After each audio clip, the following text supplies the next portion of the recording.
सोचा नहीं था कि मेरी बेटी की शादी यूँ टूट जाएगी। 2 साल में अनु का तलाक भी हो गया। मिस्टर चौहान मिसेस चौहान से बड़े दुखी मन से कहते हैं, भगवान जो करता है अच्छा ही करता है। वक्त पड़े उस मनीष की हकीकत तो सामने आई। अनु ने भी सही वक्त पर निर्णय ले लिया, नहीं तो वो मेरी तरह डिप्रेशन में चली जाती। ये कहते कहते मिसेस चौहान सुबह पड़ती हैं, तुम सही कहती हो आरती, कहीं हमारी अनु को कुछ हो जाता तो हम क्या करते। मिस्टर चौहान की आवाज़ बोलते बोलते भर्रा जाती है। इतने में अनुकृति कमरे में आ जाती है। क्या बातें हो रही हैं आप दोनों में, मुझे भी बताओ। और आप लोग कान खोल कर सुन लीजिए कि मैं आप दोनों का रोता हुआ चेहरा नहीं देख सकती। हंसिए प्लीज़। आपको रोती हुई शादीशुदा बेटी चाहिए या खुश और हंसती हुई बेटी। अनुकृति अपने मम्मी पापा को ढाढ़स बंधाती है। अनु, मैं खुश हूँ कि तू उस बदमिजाज इंसान के चंगुल से बच गई, पर आगे क्या करना है तूने सोचा है। मिस्टर चौहान अनुकृति से कहते हैं, पापा हाल फिलहाल कुछ दिन तो मैं आप दोनों को अपनी बातों से बोर करना चाहती हूँ। अनुकृति अपने पापा के गले में बाहें डालते हुए कहती है, बेटा अनु, तेरी ये बातें सुनने के लिए तो हम बेकरार हो रहे थे। कितने साल हो गए तेरी ये हंसी देखे हुए। मिस्टर चौहान ने अनुकृति के सर पर हाथ रखते हुए कहा। उनकी आंखें नम थीं। पापा ये क्या है, आप रो रहे हैं पापा, मैंने आपको बहुत परेशान किया है। नहीं नहीं बेटा, तू तो बहुत बहादुर है और समझदार है, लेकिन आज मुझे पछतावा हो रहा है कि मैं अगर उस वक्त तेरी बात मान जाता तो आज तू खुश होती। सिद्धार्थ को मैं स्वीकार कर लेता तो कितना अच्छा होता। पापा बस कीजिए, आपको जो सही लगा आपने किया, जानबूझकर तो मेरा गलत नहीं किया ना। अब मैं इन बातों को सोचना भी नहीं चाहती। मैं अपना करियर बनाना चाहती हूँ। मुझे आपके वुडन वर्क और फर्नीचर बिजनेस को आगे बढ़ाना है। अनु, जो तू करना चाहती है वो तू कर। अब अमित तो अमेरिका सेटल हो गया है, वो तो इस काम को संभालने से रहा। अब तू ही मेरे बिजनेस को आगे बढ़ाएगी। चलो अब रात बहुत हो रही है, अब अपने कमरे में जा और सो जा। मिस्टर चौहान ने बेटी के सर पर हाथ फेरते हुए कहा। मम्मी पापा से तो अनुकृति कह गई कि उसे अब सिद्धार्थ से कोई मतलब नहीं है, लेकिन सिद्धार्थ को वो भूल नहीं पाई थी। मनीष से तलाक होने का उसे कोई दुख नहीं था। मनीष एक गुस्सैल और बदमिजाज इंसान था। उसने शादी के बाद भी एक लड़की से संबंध बना रखे थे। कुछ समय बर्दाश्त करने के बाद उसने उससे अलग होना ही ठीक समझा। कोई दिन नहीं था जब उसे सिद्धार्थ याद ना आया हो। आज इतने दिनों बाद उसका नाम सुनकर सारी पिछली बातें फिर से ताज़ा हो गईं। 3 साल पहले सिद्धार्थ अनुकृति की ज़िंदगी में आया था। दिल्ली से MBA फाइनल की परीक्षा देकर अनुकृति उदयपुर अपने घर आ गई थी। दूसरी सुबह जब वो अपने कमरे की बालकनी में खड़ी थी, तभी सिद्धार्थ को उसने सामने वाले पड़ोसी मिस्टर टंडन के मकान की ऊपरी वाली बालकनी में पहली बार देखा था। सिद्धार्थ का व्यक्तित्व में एक आकर्षण था, लंबा फिट बॉडी, आकर्षक चेहरा। अनुकृति का एक बड़ा भाई था अमित, जो कंप्यूटर इंजीनियर था। अनुकृति अपने पापा के बिजनेस को ही आगे बढ़ाना चाहती थी, लेकिन मिस्टर चौहान बेटी की शादी करना चाहते थे। वो एक अच्छे लड़के की तलाश में थे। अनुकृति अभी शादी नहीं करना चाहती थी, लेकिन अपनी माँ की वजह से वो पापा से इस बात का विरोध नहीं कर सकती थी। मिसेज चौहान डिप्रेशन की मरीज थी। अनुकृति का एक भाई और था। 5 साल की उम्र में वो एक सड़क हादसे में उसकी मृत्यु हो गई। बाकी सभी लोग बच गए, लेकिन वो नहीं बच पाया। मिसेज चौहान को इस बात का गहरा सदमा लगा। धीरे धीरे वो डिप्रेशन में चली गईं, लेकिन अब वक्त के साथ उनकी स्थिति में कुछ समय से सुधार आने लगा था। अक्सर अनुकृति की नज़रें बालकनी में सुबह सिद्धार्थ से टकरा ही जाती थीं। एक दिन उसने अपनी काम वाली बाई उषा से सिद्धार्थ के बारे में पूछ ही लिया। उषा ने सिद्धार्थ के बारे में सारा कच्चा चिट्ठा खोल के रख दिया। दीदी, सामने वाली टंडन मैडम के ऊपर वाले पोर्शन में रहने आए हैं। सिद्धार्थ नाम है, दिल्ली के रहने वाले हैं, एक बड़े होटल में मैनेजर हैं। उत्सुकतावश अनुकृति ने पूछ ही लिया, कोई और साथ में नहीं रहता है? नहीं दीदी, कोई नहीं रहता है। अकेले ही रहते हैं इतने बड़े पोर्शन में। पर दीदी हीरो से कम नहीं लगते, क्या हाइट है और क्या दिखते हैं। पहली बार तो मैं उन्हें देखती रह गई। थोड़ी देर चुप होने के बाद उषा फिर बोलती है, साहब दिल के भी बहुत अच्छे हैं दीदी। पिछले महीने मेरे पति के पैर में फ्रैक्चर हो गया था, तब उनके इलाज के लिए पैसों की ज़रूरत थी। तब उन्होंने मुझे 5,000 रुपये दिए थे और लौटाने के लिए भी मना कर दिया।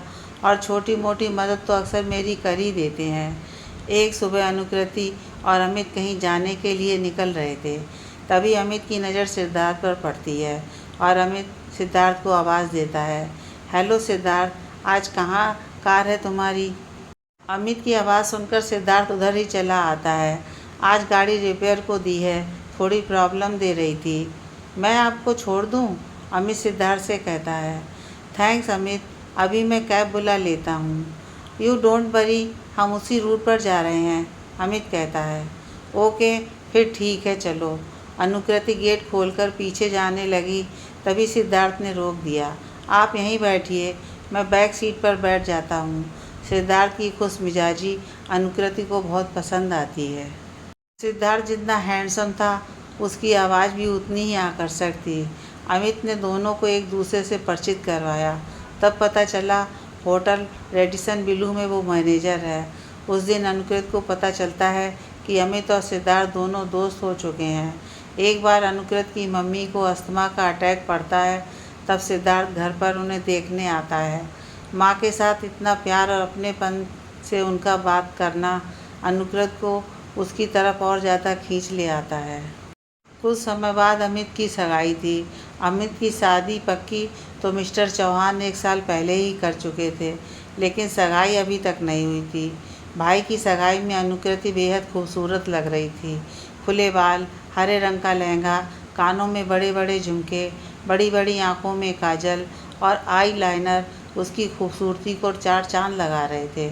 अनुकृति कहीं भी जाती वही आकर्षण का केंद्र बन जाती थी। सुंदर होने के साथ साथ उसके स्वभाव में भी मिठास थी। आज भी लोग उसकी खूबसूरती की तारीफ कर रहे थे। मिसेस शर्मा तो उसके कान के पीछे काला टीका लगा देती हैं। अमित ने सगाई में सिद्धार्थ को भी बुलाया था। अनुकृत की नज़रें सिद्धार्थ को ही ढूंढ रही थी। बार बार में उसकी नज़रें गेट पर जा रही थी। बहुत देर हो चुकी है, ज़्यादातर मेहमान जा चुके थे, इसलिए अनुकृत को लगा अब वो नहीं आएगा, इसलिए वो अपनी कजिन्स के साथ गपशप में लग जाती है। लेकिन अचानक सिद्धार्थ उसके सामने खड़ा हो जाता है। हेलो अनुकृति। सामने अचानक सिद्धार्थ को देखकर अनुकृति एक बार तो कुछ नहीं बोल पाती है। थोड़ी देर बाद संभलते हुए बोलती है, चलिए मैं आपको भैया से मिलवाती हूँ। मैं अमित, अंकल, आंटी सभी से मिल चुका हूँ, सिद्धार्थ कहता है। खाना खा लिया आपने? मैं आपके लिए खाना सर्व करवाती हूँ। इतना कहते ही अनुकृति खड़ी होती है तो उसका एक पैर मुड़ जाता है और वो गिरने वाली सी होती है। इतने में सिद्धार्थ उसकी कलाई पकड़ लेता है। अरे संभालिए, गिर जाएंगी। मैं खाना खा लूँगा, डोंट वरी, आप बैठिए, वैसे भी थक गई होंगी। सिद्धार्थ की छुअन से उसके तन मन में मानो बिजली की सी तरंग उठ गई हो। सिद्धार्थ वहाँ से चला गया, लेकिन वो तो उसके ख्यालों में खो गई। अनु दीदी लगी तो नहीं? उसकी 13 साल की कजिन आयुषी की आवाज़ से उसे होश आया।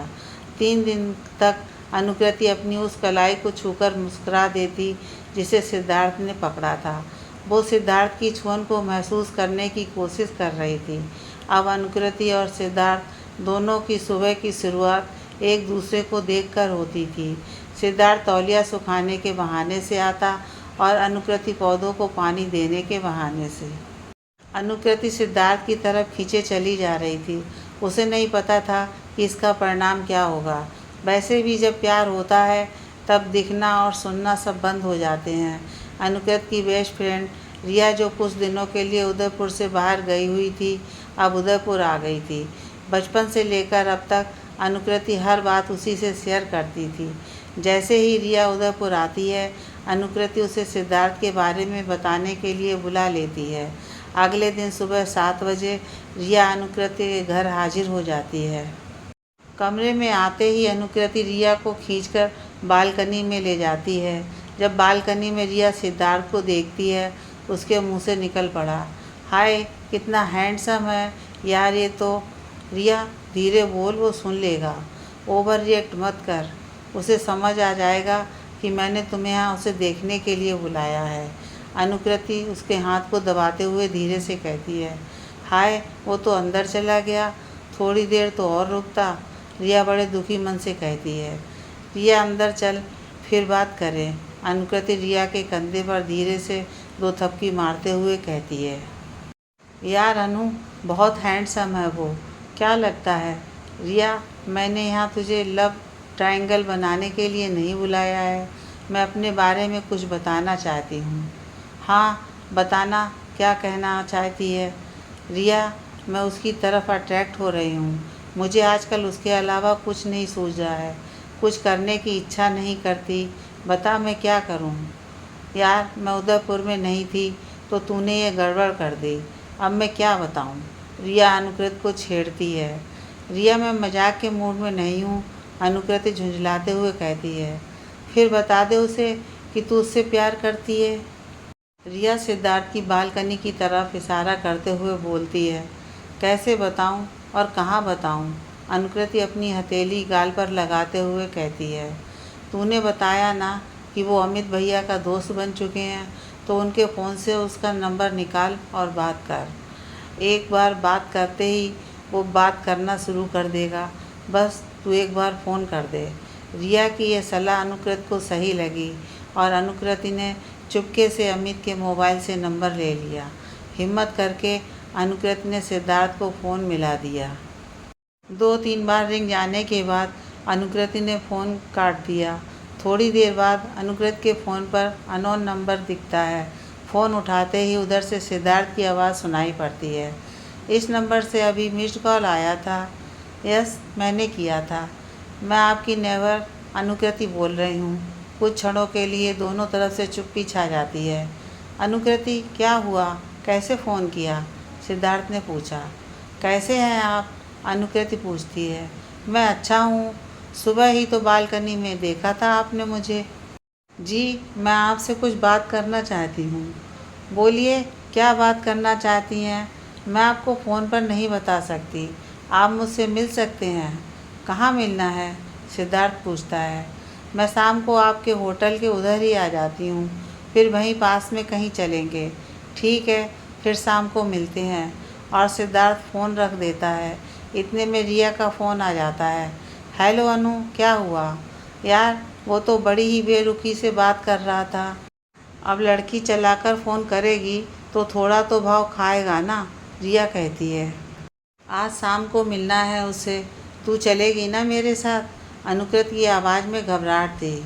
अनु, मैं कबाब में हड्डी नहीं बनना चाहती, और कहीं मेरा दिमाग फिर गया तो मैं प्रपोज कर दूंगी उसे, रिया एक ठहाका लगाती है। शाम को अनुकृति सिद्धार्थ से एक कैफ़े में मिलती है। क्या बात करना चाहती हैं आप मुझसे, सिद्धार्थ अपने हाथों को मोड़ते हुए और कुर्सी का सहारा लेते हुए पूछता है। भैया के फ़ोन से आपका नंबर लिया, आपको यहाँ बुलाया, आप समझे नहीं इन सब का मतलब। अनुकृति ये कहकर सिद्धार्थ की मन की बात जानने की कोशिश करती है। जब तक आप नहीं कहेंगी मैं कैसे समझूंगा कि आप क्या कहना चाहती हैं। सिद्धार्थ, मैं आपको पसंद करने लगी हूँ, बड़ी अजीब सी हालत है, कुछ अच्छा नहीं लगता। आपके बारे में मैं केवल सोचती हूँ, किसी काम में मन नहीं लगता। अनुकृति अपने मन का हाल सिद्धार्थ को बता देती है। अनुकृति, तुम्हारी उम्र में ऐसा होता है, अभी तुम छोटी हो, ये इन्फैक्चुएशन है और कुछ नहीं। नहीं, ये इन्फैक्चुएशन नहीं है, ये प्यार है सिद्धार्थ। I love you. देखो तुम अभी इमोशनल हो रही हो, दिमाग से काम लो। सिद्धार्थ, तुम्हारे मन में मेरे लिए कुछ नहीं है। सिद्धार्थ मुस्कुराता है। इस मुस्कुराहट का मतलब क्या समझें। देखो अनुकृति, मैं तुमसे प्यार नहीं करता। मैं 33 साल का हूँ और तुम 22-23 साल से ज़्यादा की नहीं हो। 10-11 साल बड़ा हूँ तुमसे, तुम बच्ची हो। मुझे इसका फ़र्क नहीं पड़ता, बस मैं आपसे प्यार करने लगी हूँ। सिद्धार्थ थोड़ी देर चुप होकर कहता है। अनुकृति, 6 महीने पहले मेरा डिवोर्स हो चुका है, अब इस बात का तो तुम्हें फ़र्क पड़ना चाहिए। कुछ पल के लिए माहौल में चुप्पी छा जाती है और फिर अनुकृति टेबल की तरफ झुकते हुए बोलती है, मुझे इसका भी फ़र्क नहीं पड़ता है। अनुकृति, तुम बात को समझो। जो मैंने कहा इसके बारे में घर जाकर सोचना, तब तुम्हें समझ आएगा कि तलाक होना कोई छोटी बात नहीं है। सिद्धार्थ, जब आपका तलाक हो गया था तो मुझे आप बालकनी से क्यों देखते हैं? अनुकृति, किसी को देखने का मतलब प्यार तो नहीं होता। तुम सुंदर हो, यंग हो, अपनी उम्र के लड़के से प्यार करो। क्या मैं आपको अच्छी नहीं लगती? सिद्धार्थ हल्का सा हंसता है और कहता है, लगती हो, अच्छी लगती हो, लेकिन मैंने तुम्हें बता दिया ना, तुम्हारा और मेरा कोई मैच नहीं है। वैसे भी मैं उदयपुर सुकून के लिए आया हूँ। मैं शादी, प्यार, इन सब के लिए अभी तैयार नहीं हूँ। प्लीज़ तुम समझो, अपना माइंड डाइवर्ट करो, करियर बनाओ। Thank you for your suggestion. यह कहते हुए अनुकृति वहाँ से चली जाती है। अनुकृति घर आकर सीधा अपने कमरे में चली जाती है। तबीयत खराब होने का बहाना बनाकर 8 बजे ही कमरे की लाइट बंद कर देती है।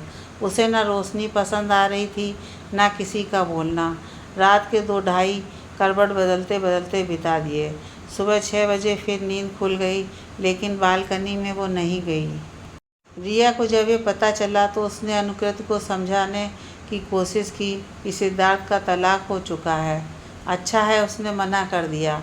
अंकल क्या तेरी शादी उससे कर देते? लेकिन अनुकृति के लिए सिद्धार्थ को भूलना बहुत मुश्किल था। अनुकृति ने बालकनी में जाना बिल्कुल बंद कर दिया था। 1 सप्ताह से उसने सिद्धार्थ को देखा भी नहीं था। लेकिन अनुकृति बालकनी में नहीं दिखाई दे रही थी। कहीं ना कहीं सिद्धार्थ भी इस वजह से बेचैन तो था। इसलिए तो एक रविवार अनुकृति की मम्मी की तबीयत पूछने के बहाने उसके घर आया। दरवाज़ा अनुकृति ने ही खोला। कुछ देर तक दोनों की नज़रें एक दूसरे से हटी नहीं। जब अंदर से अमित की आवाज़ आई, कौन है अनु? तब सिद्धार्थ ने धीरे से बोला, कैसी हो अनु? इतना सुनते ही अनुकृति की आंखें नम हो गईं, पर होठों पर झूठी मुस्कान के साथ उसने कहा, अच्छी हूँ, अंदर आइए आप। उसके बाद वो अपने कमरे में चली जाती है। वो सिद्धार्थ को भूलना चाहती थी। कुछ देर बाद सिद्धार्थ का फ़ोन अनुकृति के पास आता है। वो उससे मिलना चाहता था। सिद्धार्थ उसे शाम को फतेह सागर लेक के पास वाले कैफ़े में मिलने के लिए कहता है।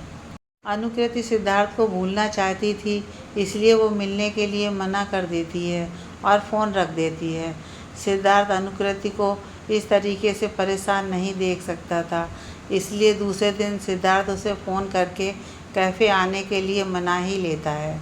शाम को अनुकृति और सिद्धार्थ कैफ़े में मिलते हैं। अनुकृति, तुम इस तरीके से परेशान रहोगी तो कैसे चलेगा? हमेशा तुम्हारे चेहरे पर एक मुस्कान रहती थी, वो कहाँ है? आप मेरे बारे में परेशान ना हो। जब आपको मुझसे मतलब ही नहीं है तो इस बात की चिंता मत कीजिए कि मैं कैसी हूँ। अनु, मैं तुमसे यही कहने आया हूँ कि इतने दिन से तुम मुझे दिखी नहीं, इसलिए अजीब सी बेचैनी हो रही थी। बालकनी में तुम्हें देखने आता हूँ, लेकिन वहाँ तुम आती ही नहीं हो, इसलिए तुम्हें देखने के लिए कल तुम्हारे घर आया था। तुम्हारे मुरझाए चेहरे ने तुम्हारे मन की बात बयां कर दी। आज मैं तुमसे कहता हूँ कि मैं भी तुमसे प्यार करता हूँ। थोड़ी देर चुप होने के बाद सिद्धार्थ बोलता है, अनु, 2-2.5 साल में ज़िंदगी ने बहुत ठोकरें दी हैं मुझे। अब थोड़ी ज़िंदगी पटरी पर आने लगी तो अब फिर प्यार हो गया तुमसे। फ्लर्टिंग कब प्यार में बदल गई पता ही नहीं चला। अनु, तुमने मुझे हरा दिया। सिद्धार्थ ने अपने दोनों हाथ अनुकृति के हाथों पर रख दिए। अनु की आंखें नम हो जाती हैं। कैफ़े में लोग थे, इसलिए दोनों का वहाँ बात करना मुश्किल हो रहा था। इसलिए सिद्धार्थ अनुकृति को कहीं और चलने के लिए कहता है। सिद्धार्थ अपनी कार में अनु को बैठाकर फतेह सागर के रास्ते की तरफ बढ़ जाता है। सिद्धार्थ फतेह सागर के पास ही एक रास्ते पर कार रोक लेता है, जहाँ लोगों का आना जाना बहुत कम था। कुछ देर चुप्पी रहने के बाद सिद्धार्थ बात शुरू करता है, अनु, मेरा एक पास्ट है, मैं तुमसे कोई बात नहीं छिपाना चाहता। सिद्धार्थ कुछ देर रुककर अपनी बात शुरू करता है। 2 साल पहले मेरी स्वाति से शादी हुई थी। हम दोनों की अरेंज मैरिज थी, लेकिन हम दोनों 2 विपरीत ध्रुव थे। स्वाति बहुत अमीर घर से थी, मैं एक मिडिल क्लास परिवार से हूँ। पापा एक बैंक में मैनेजर हैं, एक बड़ा भाई है जो एक मल्टीनेशनल कंपनी में है और माँ एक हाउसवाइफ है। शादी के 15-16 दिन सब ठीक चला, लेकिन बाद में उसका मेरे घर वालों के साथ रहना मुश्किल हो गया। पार्टियां करना उसकी लाइफ स्टाइल में शामिल था। आए दिन अपने दोस्तों के साथ जाना, रात के 2-2 बजे तक आना उसकी आदत में था। कई बार मैंने उसे समझाया। मुझे वो शादी से पहले बता चुकी थी कि वो शराब भी पीती है और स्मोक भी करती है। मैंने इस चीज़ का बड़ा हल्के में लिया। सोचा थोड़ा बहुत दोस्तों में लेती होगी, लेकिन स्वाति इतना पीती थी कि सुबह उसके हैंगओवर उतारने के लिए नींबू पानी देना पड़ता था। जॉइंट फैमिली में वो कहाँ रह सकती थी, इसलिए हम दोनों ने अलग फ्लैट ले लिया। यहाँ तो वो और ज़्यादा आज़ाद हो गई। कभी वो पार्टी में जाती या दोस्त लोग घर आ जाते। उसके मम्मी पापा से भी बात की, लेकिन कोई मतलब नहीं निकला। पति पत्नी का मैटर है, हम बीच में नहीं बोलना चाहते, यह कहकर उन्होंने कन्नी काट ली। रोज़ रोज़ लड़ाई झगड़ों से मैं तंग आ चुका था। एक बार मैं अपनी कजिन की शादी में शामिल होने दूसरे शहर गया था। कहकर मैं 3 दिन के लिए गया था, लेकिन वहाँ कुछ अच्छा नहीं लग रहा था, इसलिए मैं शादी वाली रात को ही लौट आया। मैंने अपनी चाबी से घर के दरवाज़ा खोला और उसके बाद जो मैंने देखा उससे मेरे पैरों तले ज़मीन खिसक गई। स्वाति अपने एक दोस्त के साथ एक ही बेड पर सो रही थी। मुझे समझ नहीं आया क्या करूं। उन दोनों को कोई होश नहीं था। वो लोग तो शराब में धुत थे, एक ही कंबल में। इतना कहते हुए सिद्धार्थ की आवाज़ भर आई। अनुकृति ने उसके हाथ पर अपना हाथ धीरे से रख दिया। सिद्धार्थ की आंखें भर आईं। अनु, कैसे एक पति इसको बर्दाश्त कर पाता। मैं वहीं बाहर सोफे पर लेट गया। करीबन 8 बजे स्वाति और उसका दोस्त बाहर आए। मुझे देखकर स्वाति और उसके दोस्त के चेहरे का रंग उड़ गया। दोस्त तो वहाँ से चला गया। स्वाति अब भी अपनी गलती मानने को तैयार नहीं थी। उसने मुझ पर आरोप लगाया कि मैं उसे वक्त नहीं देता हूँ, उससे झगड़ा करता हूँ, इसलिए उसने ऐसा किया। अगर उसे अपनी गलती का पछतावा होता तो मैं उस शादी को ज़िंदगी भर निभा लेता, लेकिन उसने सारा इल्ज़ाम मुझ पर थोप दिया। बस अब डिवोर्स के अलावा कोई चारा नहीं था। 6 महीने पहले हमारा डिवोर्स हो गया। अनुकृति ने अपना हाथ जैसे ही सिद्धार्थ के कंधे पर रखा, उसने अनुकृति को अपनी बाहों में ले लिया। जो आदमी बाहर से इतना खुश लगता था, अंदर से वो बिल्कुल टूटा हुआ था। सिद्धार्थ और अनुकृति दोनों एक दूसरे की बाहों में समा गए थे। सिद्धार्थ और अनुकृति एक दूसरे को कसते जा रहे थे। शाम का ढलता सूरज उनके प्यार का साक्षी बन गया था। वो प्यार का पहला एहसास उन्हें किसी और दुनिया में ले गया था। कुछ देर बाद अनुकृति और सिद्धार्थ ने अपने आप को एक दूसरे से दूर किया। अंधेरा हो गया था। प्यार की लहरें कहीं उन्हें बाहर कर ना ले जाएं, इसलिए सिद्धार्थ ने वहाँ से जाने में ही अपनी और अनुकृति की भलाई समझी। रोज़ सिद्धार्थ और अनुकृति फ़ोन पर बातें करने लगे। सिद्धार्थ और अनुकृति कभी कभी मिलने भी लगे। बालकनी में तो उनका मिलना होता ही था। धीरे धीरे समय बीतता जा रहा था। इश्क और मुश्क कभी नहीं छिप सकते। मिसेस टंडन को इस बात का पता चल गया और उसने कॉलोनी की सभी औरतों में यह बात फैला दी। मिसेस शर्मा ने एक दिन अनुकृति के यहाँ आई और मिसेस चौहान को उनकी बेटी के सिद्धार्थ के साथ अफेयर के बारे में बता दिया। देखिए भाभी, अनुकृति तो भोली है, अभी छोटी है। सिद्धार्थ जैसे लड़के को तो दूसरे शहर में ऐसी सुंदर लड़कियां चाहिए टाइम पास करने के लिए। सारी औरतें अनु के बारे में बात कर रही थीं, तो मैंने सोचा आपको बता दूं। अपनी लड़की के बारे में कोई बात करे तो मुझे अच्छा नहीं लगता। थोड़ी देर बाद अनुकृति जब घर आती है तो माँ कहकर पूछती हैं, कहाँ थी तुम? अनुकृति मम्मी की तरफ देखने लगती है, क्योंकि माँ ने कभी ऐसे गुस्से से बात नहीं की। बचपन से ही उसने माँ को चुप और उदास ही देखा था। एक तो माँ को बेटे के जाने का दुख था, दूसरा मिस्टर चौहान ने भी उन पर ध्यान नहीं दिया। उनका इलाज करवाया, घर में नौकर लगवा दिए थे, लेकिन मिसेस चौहान को वक्त नहीं दिया। कभी कभी मिसेस चौहान अपने दोनों बच्चों के सर पर बड़े प्यार से हाथ फेरती थी, लेकिन कभी कभी जब उनका डिप्रेशन बढ़ जाता, वो 10-15 दिन तक किसी से बात नहीं करती। अनुकृति अपनी मम्मी को उस समय अपने हाथ से खाना खिलाती, बाल बनाती। दोनों बच्चों ने अपने आप को परिस्थितियों के अनुसार ढाल लिया था। 4-5 सालों से मिसेस चौहान की स्थिति में सुधार आ रहा था। वो ठीक हो रही थी, लोगों से घुलने मिलने भी लगी थी। लेकिन आज माँ का गुस्सा देखकर अनुकृति समझ गई थी कि आज कुछ गलत हुआ है। मम्मी, क्या हुआ? तबीयत तो सही है आपकी। मेरी तबीयत सही है, पर तुम कहाँ से आ रही हो अभी? मैं रिया के साथ बाजार गई थी, आपको बताया तो था। अनु, पूरी कॉलोनी के लोग तेरे और सिद्धार्थ के बारे में बात कर रहे हैं। मेरी बीमारी का फ़ायदा उठाकर तू ये काम कर रही है। मम्मी, आप कैसी बात कर रही हो? अब तक तो मैंने कभी ऐसा नहीं किया। अभी भी मैं आपको विश्वास दिलाती हूँ, मैं कुछ गलत नहीं कर रही हूँ। फिर लोग तुम्हारे बारे में बात क्यों कर रहे हैं? मम्मी, मैं और सिद्धार्थ एक दूसरे को पसंद करते हैं और शादी करना चाहते हैं। तेरा दिमाग सही है? उसका तलाक हो रखा है, मिसेस टंडन बता रही थी। मिसेस चौहान गुस्से में कहती हैं, इसलिए तुझे कॉन्वेंट स्कूल में भेजा, दिल्ली यूनिवर्सिटी में पढ़ाया, MBA करवाया। मम्मी, मैंने पढ़ाई शादी के लिए नहीं की है। सिद्धार्थ अच्छा लड़का है। लड़का? मिसेस चौहान चौंक कर कहती हैं, 33 साल का आदमी है वो। कोई मेल नहीं है तेरा और उसका। कई रिश्ते आ चुके हैं तेरे लिए। लड़के वाले आगे से मांग रहे हैं और तू उससे शादी करने जा रही है जो तलाकशुदा है। मम्मी, उसमें उसकी कोई गलती नहीं है। गलती हो या ना हो, उससे तेरी शादी नहीं हो सकती, बस सुन ले। इतना कहकर मिसेस चौहान वहाँ से चली जाती हैं। उसी दिन रात को मिसेस चौहान मिस्टर चौहान से बात करती हैं, सुनो आप, अनु की शादी के बारे में सोचना शुरू करो। जो रिश्ते आए हैं उनमें जो सबसे अच्छा लगे उनसे बात चला लो। हाँ, तुम सही कह रही हो, अब अनु की शादी के बारे में सोचना चाहिए। आज तुम कुछ परेशान लग रही हो, क्या बात है? मिस्टर चौहान मिसेस चौहान से पूछते हैं। जब लड़की बड़ी हो जाती है तो चिंता तो होती ही है। अब अनु की शादी कर दो बस, मिसेस चौहान कहती हैं। अनु, मैं तुमसे एक ज़रूरी बात करना चाहता हूँ।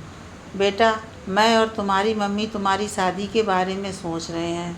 बेटा, मेरे पास 10-11 लड़कों की फ़ोटो और बायोडेटा है। उनमें से 2 लड़के तुम्हारे लिए मुझे सही लगे हैं। तुम दोनों के फ़ोटो और बायोडेटा देखकर निर्णय ले लो और हमें बता दो। मिस्टर चौहान अनुकृति से कहते हैं, पापा, मुझे शादी नहीं करनी। देखो बेटा, अब ये जिद छोड़ो। तुम्हारी मम्मी की तबीयत सही नहीं रहती है। तुम्हारी और तुम्हारे भाई की शादी से हो सकता है उसे खुश होने का बहाना मिल जाए। अगले महीने भैया की शादी हो, उससे पहले मैं तुम्हारी बात पक्की करना चाहता हूँ। पापा, मैं अभी शादी नहीं करना चाहती हूँ। क्यों बेटा? इतने अच्छे रिश्ते तेरे लिए खुद आए हैं और तू मना कर रही है। ये दोनों लड़के इंजीनियर हैं, तू उनमें से एक पसंद कर ले। पापा, वो मैं आपसे कुछ कहना चाहती हूँ। क्या बेटा? बोल, क्या कहना चाहती है मेरी बच्ची? पापा, मैं किसी और को पसंद करती हूँ। मिस्टर चौहान के चेहरे पर अचानक सख्ती आ जाती है। अच्छा, इसलिए तू शादी के लिए टाल मटोल कर रही थी? नहीं पापा, उससे मिले तो अभी कुछ दिन ही हुए हैं। कौन है वो? पापा, वो सिद्धार्थ है। कौन सिद्धार्थ? मिस्टर चौहान के माथे पर त्योरियां आ जाती हैं। पापा, वो टंडन आंटी के मकान में जो रहते हैं।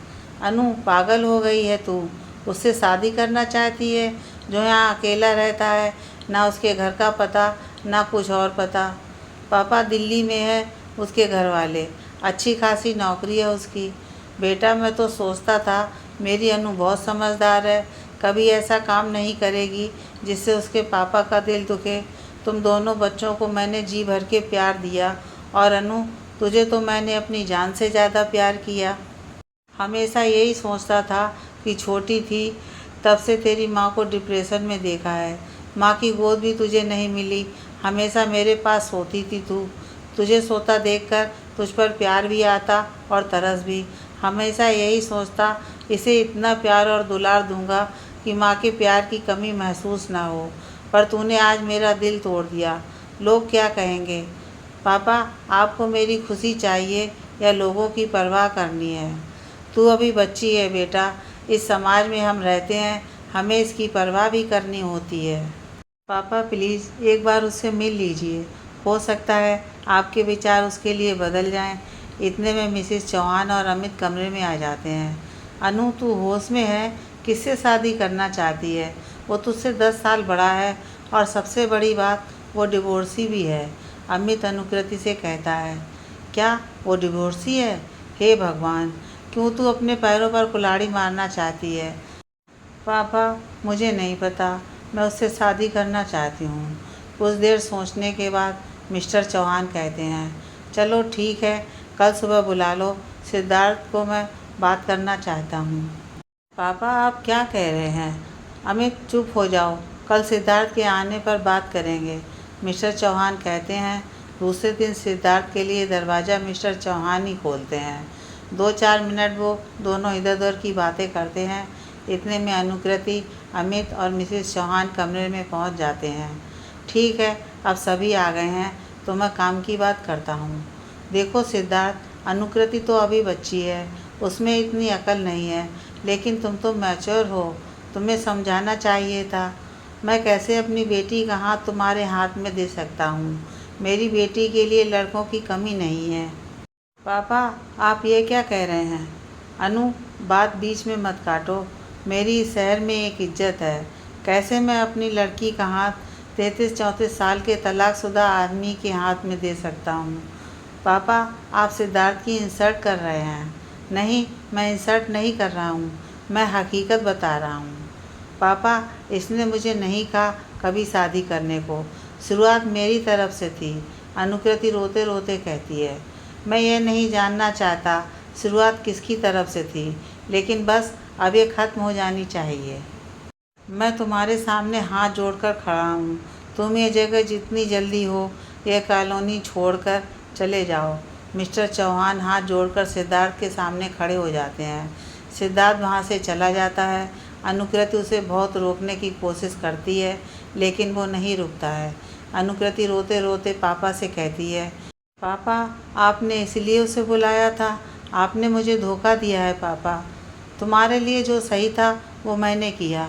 मिस्टर चौहान अनुकृति से नज़रें नहीं मिलाते, क्योंकि उन्हें डर था कि बेटी के आंसू उन्हें कमज़ोर ना बना दें। अमित ने भी उसे बहुत समझाने की कोशिश की, पर वो तो सिद्धार्थ से शादी करने की जिद पर अड़ी थी। पूरे दिन से वो कमरे से बाहर नहीं निकली।